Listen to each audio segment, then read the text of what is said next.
Welcome to the Circuit of Success Podcast. The Circuit of Success Podcast. With your host, Brett Gilliland. Brett Gilliland, Visionary Wealth Advisory. The Circuit of Success Podcast. Let's start the show.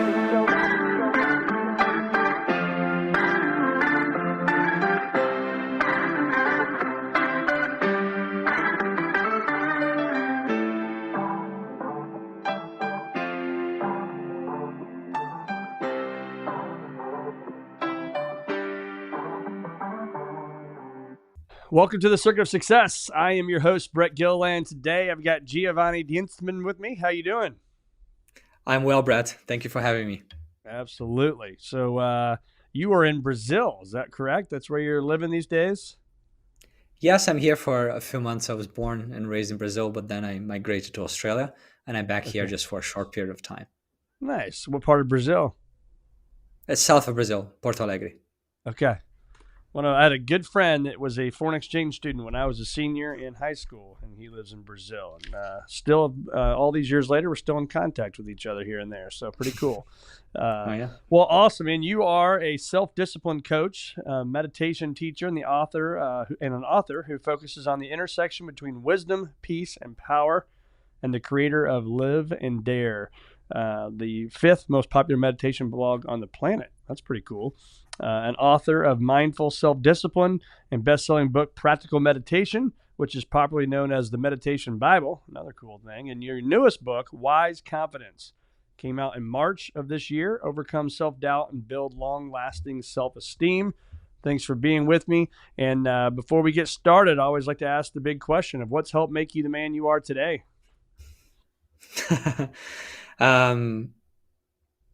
Good question. A combination of things, and they are the things that I focus on in my work and that I write about. Believing in myself, believing in my potential, believing on what I can do and what I can achieve.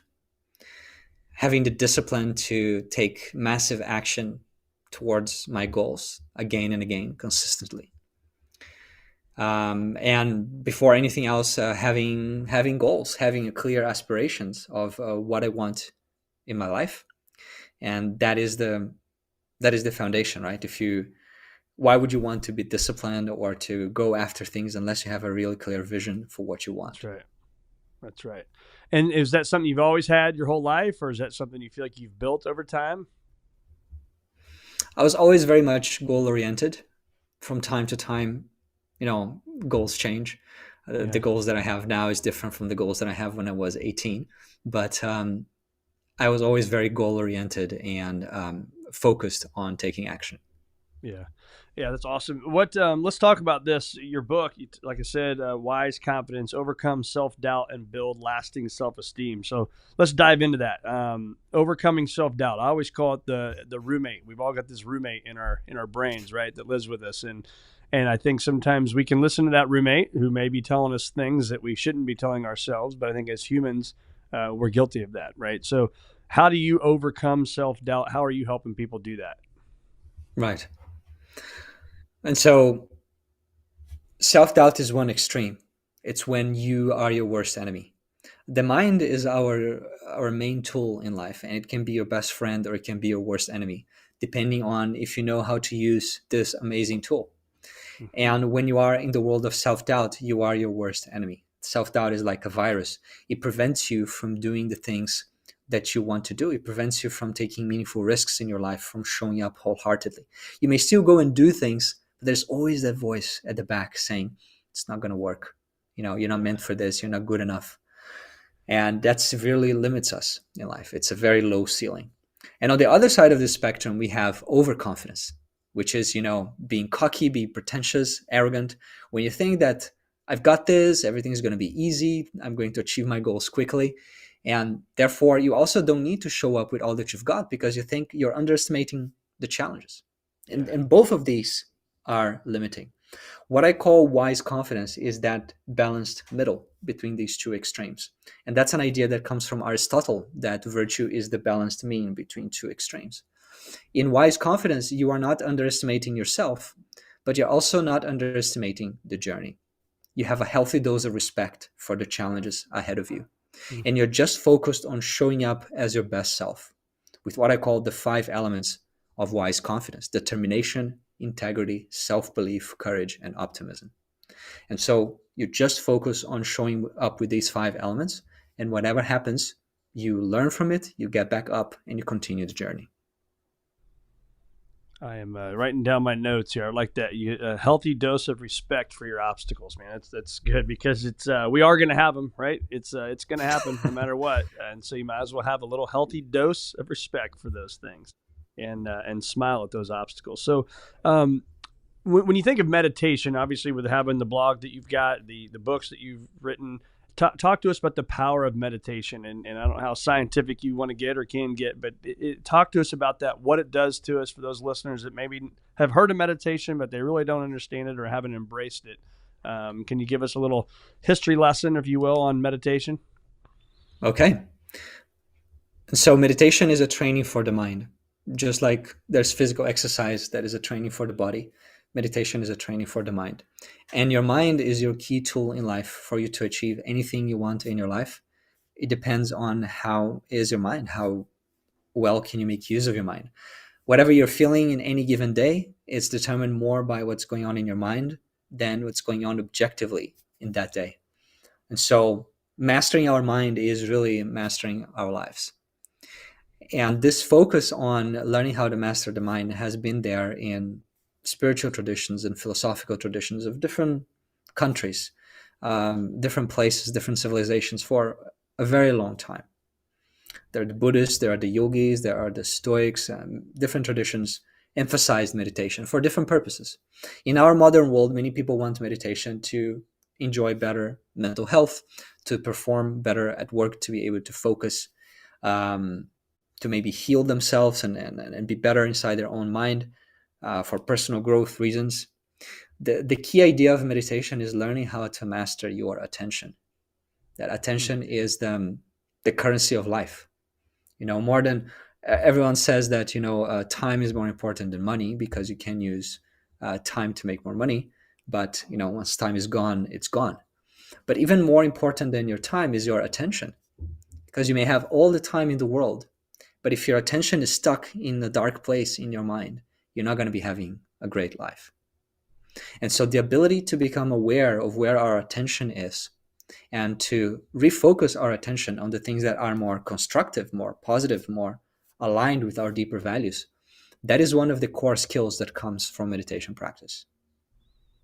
I love that. So how do you do that? Like what's your type of meditation do you prefer? Or somebody's starting out now, how do we, obviously you just got to build the habit, you got to show up and you got to do it. But how do you build the habit to do it, and what kind of meditation do you recommend? Yes. It's difficult to recommend one type of meditation for everybody. Most meditation teachers, they have trained in a couple of styles, and that's what they recommend for everybody. I have tried over 80 different styles of meditation. That's why I wrote that book, Practical Meditation, when I explore many of them. So what I have found experimenting all these different styles, it's a little bit like physical exercise. We all need to do physical exercise, but that doesn't mean that going to the gym is the right thing for everybody. It doesn't mean that basketball or running or swimming is the right thing for everybody. Depending on your body type, depending on your interests and personality, one type of exercise is going to be better than the other. And it's the same thing with meditation practice. Some people like focusing on their breath. Some people like repeating a mantra. Some people like closing their eyes and visualizing something. Some people like to gaze at a candle. Some people like to lay down on the floor and do a body scan and go into a deep state of relaxation. These are all different methods. There are a lot of overlapping benefits, but they're also kind of unique. So what I would suggest is that people experiment with different types of meditation, ideally in a somewhat systematic way, and then journal how these different techniques affect them so that they can choose the one or the ones that are most helpful for them. Yeah. It's for me, I've started meditating I think it was about 11 years ago, and it has totally changed my life, from a lot of anxiousness, nervousness, stuff like that, to now if I'm in that moment, I can meditate in the moment, right? When I'm having that anxiousness or whatever, and I can be in a meeting, I can be in a public forum with, at a baseball game, whatever. And I think just having that in your pocket is a great thing to have. The meditation, the breathing, the slowing down, understanding our body, right? Because it allows more oxygen in the brain, which then lowers your heart rate, which then lowers, the cortisol levels, all that stuff, right? So when you think about meditation, what else are you thinking about from a science level and what it's actually doing to our body? Well, it's helping us regulate the sympathetic nervous system, the stress, fight, flight, freeze Yeah. response. And that's something that is common to all styles of meditation. It's almost like, just like doing any type of exercise would be good for your heart rate, doing any type of meditation would be good for your stress levels. Many years ago, I went through a lot of research around meditation, and I compiled an article called the 76 benefits of meditation. And so it's there for people who want to dive in and see the scientific references for everything. But basically, it's proven to help with anxiety, with stress, with focus, with dealing with aftermath of trauma, many different things. Absolutely. Yeah. So, how do you personally do it? Do you do like a app, or do you just kind of do it on your own now, since you're probably an expert at this? I do it on my own. Yeah. No app. If I wanted to experiment a completely new style of meditation, I might go with a guided meditation and do it. But when I started meditating before apps were around, before the iPhone was around, old school. You've been doing it for a while. Yes.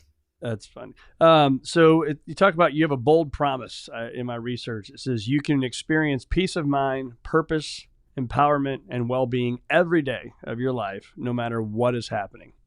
So how is that? How can we do that no matter what's happening? There's this concept that I use in my latest book, Wise Confidence, which is the idea of living inside out. When you're living inside out, you're living based on your decision, based on your values, based on your goals. You're not allowing your outside to determine your inside.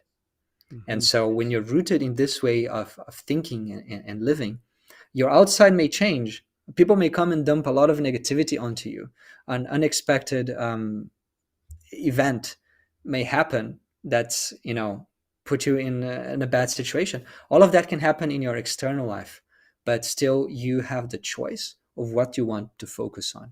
You have the choice to how you want to interpret these things. What do they mean? They don't mean anything on their own. You've lost a job. Is that a good thing or a bad thing? It's what you make of it. Maybe it's the opportunity you needed to try your new career or to become an entrepreneur. Maybe it's a horrible thing and you're never going to get a job as good as that. It depends on you.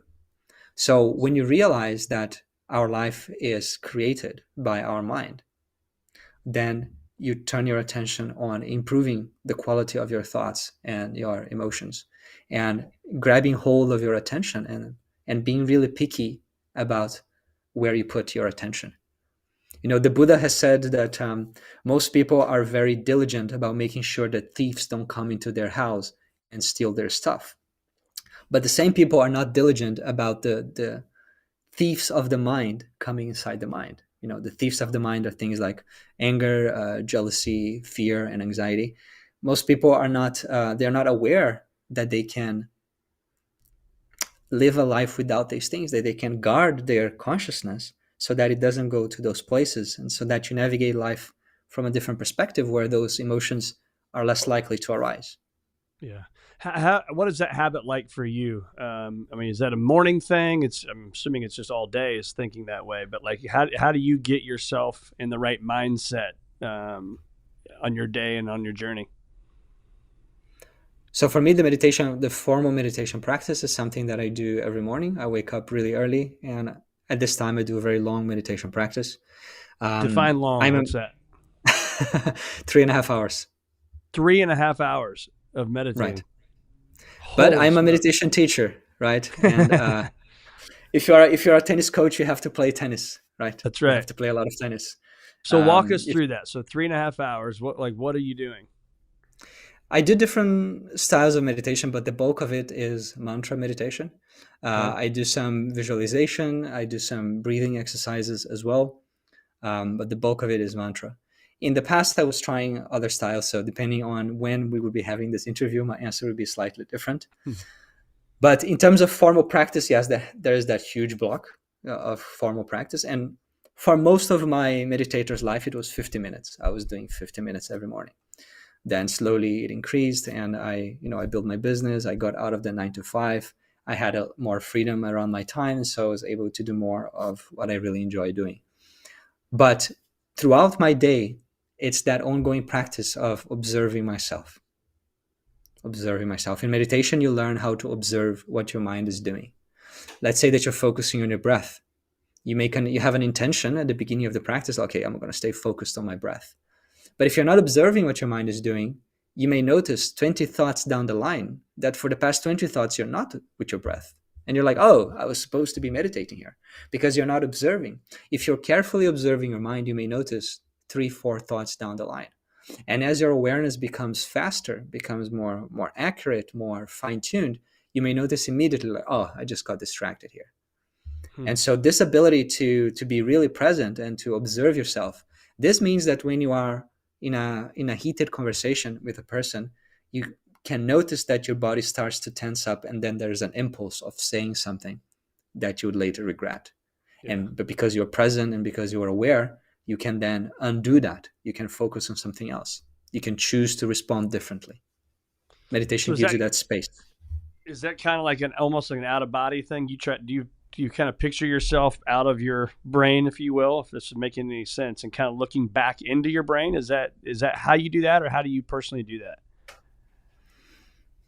I'm just trying to think, because I'm the one that's guilty when I meditate, where I'm like, out in right field somewhere thinking about, it's like, oh, okay, that's right, I need to be back here. So what do I need to do, or our listeners need to do, to make sure that we're focused on that breath and not thinking about what I've got to do tonight or tomorrow or next week? Yes. It's the two key elements of what I teach is awareness and willpower. These are awareness is the mother of all virtues, and willpower is the father of all virtues. If we are cultivating our awareness and willpower, then any other aspect of our personal growth that we want to improve, being better with food, or being more patient, being more compassionate, or focusing better, being more disciplined, whatever it is, it's going to take some awareness training, and it's going to take some willpower training. Yeah. So if you just go and sit in meditation with a vague intention, like, okay, I'm going to relax and focus on my breath, that intention doesn't have a lot of energy about it. I would say it's very low voltage, to use a term that I use in the book. Now, if you sit with a strong intention, and you can even talk with yourself, with your mind, say, mind, in the next 15 minutes, I'm going to stay focused on my breath, and on my breath only. And I'm not going to think about anything else. There is nothing else that you need to do in this moment. Nothing that you need to solve, nothing that you need to remember or figure out. Just stay with the breath. All right, so you start with a much stronger intention about what you want to do. And that impacts the quality of your practice. It means that you're going to be able to stay longer with the object of focus before the mind goes loose with something else, because it has received a stronger instruction. Yeah. And so that 3.5 hours, so you have your mantra, so that's kind of your self-talk, if you will. And then what else are you doing in there? There are different mantras that I use, and they're all traditional mantras from the yogic spirituality. And when I'm not doing mantras, I may be focusing. So focusing on the space between the eyebrows. It's a really good place to rest the mind, and the mind gets more naturally focused there. Or I may be doing some specific breathing exercises called pranayama that help us regulate the nervous system, help us go really deep, go into altered states of consciousness. Can you spell that? What was that called? Pranayama, Pranayama, pranayama. Okay. Thank you. And the research on pranayama is still newer. There's not as much research on pranayama as there is in meditation, but it's growing. There's already some research showing that pranayama is really good, helping veterans deal with trauma from war, for example. Wow. The big athletes in Brazilian Jiu-Jitsu, they have learned pranayama from their martial arts master, and they use that before the fight to allow them to be in the ideal state, where they're not fighting with anger or stress or fear. It's just like you're completely present and focused. So when you think about that, like, you see people I follow on like Instagram and stuff, you're seeing a lot of this craze of like the 30 fast, deep, deep breaths, and they're going into the cold shower or cold plunge, all that kind of stuff. I mean, what do you think about the deep breaths and all that kind of stuff like that? The fast, quick, deep breaths, like 30 of them in a row. Are you talking about the Wim Hof technique? Yeah, exactly. Yep. So I met the man. I met him. I went to one of his workshops in Melbourne back in 2016. I did the exercises. I recognized a lot of the techniques that come from yoga that are centuries old is what he's teaching with a little bit of a modification and a Yeah. fancy name and a different purpose, right? His purpose is to, hyperventilate so that you can retain your breath for longer, so that you can go into the ice tub. And that's good. It's there are a lot of benefits that come from that. I did that practice. I take cold showers every morning the past 6 or 7 years, and it's great for my health. Cold showers is something that I recommend. There are different types of breathing exercises. I don't do the one that he does. I trained in it during the workshop and I liked it, but it's not my go-to technique. Yeah. What are you liking about the cold showers? Like, what do you see in those? And do you do the shower, or do you do the plunge as well, or just the shower? Just a shower, although I'm considering buying one of those tubs that you can Yeah. plug in and become really cold. Um, what I like, it's a great way to wake up. It's a great way to feel energized. There was a time in this period of 7 years that I stopped taking cold showers for maybe 5 6 months, and I was noticing that the warm showers they were really not good in my skin, and I wasn't feeling as energized as when I was doing cold showers. And then after those 5 months, I went for a cold shower, and I was like, oh, this feels so great. I mean, it feels painful in a way, Yeah. but the way you feel after it, it's great. Yeah.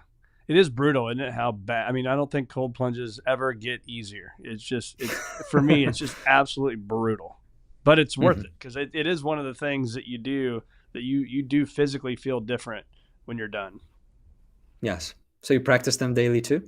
I don't do them daily. I did do I think I did twice last week. So I need to Mhm. do more. I'm a wimp, right? So it's like I'm more of a sauna guy. So I'd rather sit in there and sweat to death practically. And so I'll do that 5 or 6 days a week at 24 minutes in Mhm. my sauna at home. And that for me has been a game changer as well, just to get in there. And that's where I do my meditation and thinking. And so I kind of have a process where I'll meditate for 10, 12 minutes in there, and then I read for 10 or 12 minutes in there. And as I always say, 10 pages a day, right? So if I can read 10 pages Mhm. a day, get some breathing exercises in. It's not 3.5 hours, so I need to up my ante a little bit here, but it's good. It's just a good process to have, and those days you do it are certainly better than the days you don't do it. So Yes. how do you go basing all of your decisions? I guess it's on the quote I heard recently is base your decisions or make your decisions on knowledge, not on emotion. So for you, is it purely the knowledge and the education that you have versus the emotion, or do you get to a point like the rest of us as well that there's days you just quite frankly don't want to do it? The feeling of not wanting to do it comes from time to time. But when there's a strong decision that I'm just going to do it regardless of how I feel, it seems that after a while your mind gives up. Like, okay, there's no point not wanting to do it Yeah. because this guy is going to do it. So Yep. it kind of stops. Well, and this is where the 100% gets easier than 99%. If there is a slight chance that some days you will consider not doing, then every day part of your mind is like, oh, maybe today is the day, and then you need to get involved in that inner dialogue versus like, no, I'm going to take a cold shower every day, so I'm never going to consider, is today too cold or don't I have time for it today. It's part of what I do. I made that decision, and that's it. um, there's a metaphor that I like to use here, and it comes from the ancient texts. It's the metaphor of the charioteer. So imagine a charioteer on a chariot, and there are the two horses, and the charioteer is controlling the horses. Now, the horses is the what I call the lower mind. They are our emotions, they are reactive thinking, they are impulses, they are instant gratification. Like if you just leave the horses by themselves, they're just going to go to whatever green field they see. They're going to avoid the road that is difficult, and they're going to take the cart here and there and they're going to break it. Yep. Then there's the charioteer who is sitting on the cart and controlling the horses. He's holding the reins and controlling the horses. And those reins are the reins of self-discipline. They are awareness and willpower. And if the charioteer is doing a good job, then it will take everyone to the destination, to the goal or aspiration. And the charioteer is what I call the higher mind, is that aspect of us that makes decisions based on values, based on long-term goals. It considers purpose before pleasure, fulfillment before comfort.